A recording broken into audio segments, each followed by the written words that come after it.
The Deliberate Life of Henry David Thoreau.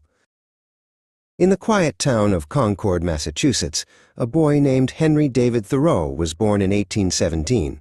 From a young age, he was a thinker and a writer, but most of all, he was a lover of nature. He believed in living a life of simplicity and truth, finding his greatest lessons not in books, but in the rustle of leaves and the song of a bird. He studied at Harvard, but his true education came from the world around him.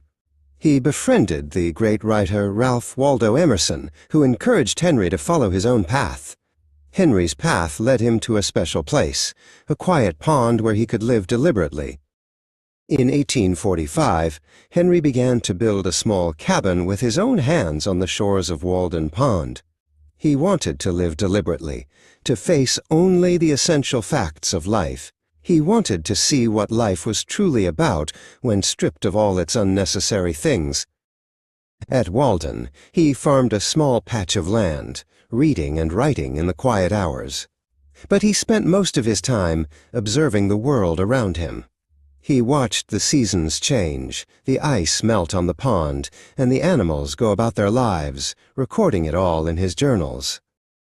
Though he cherished his solitude, he was not alone. Neighbors would stop by, and sometimes he would welcome visitors of a different kind, runaway slaves seeking freedom. He listened to their stories and offered them shelter, all the while filling his journals with his daily observations.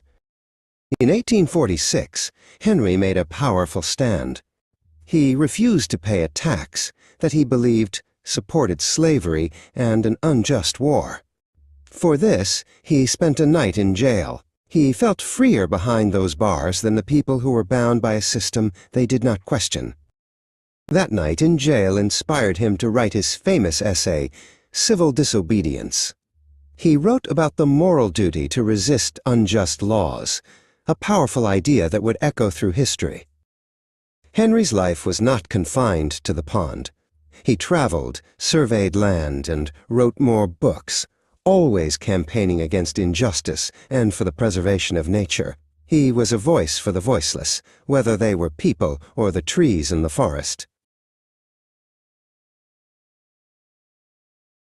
Henry David Thoreau died young in 1862, but his masterpiece, Walden, and his vision of living with purpose and conscience lived on. His ideas were a seed that grew into a mighty tree of influence. His words inspired generations, from the great Mahatma Gandhi to the brave Martin Luther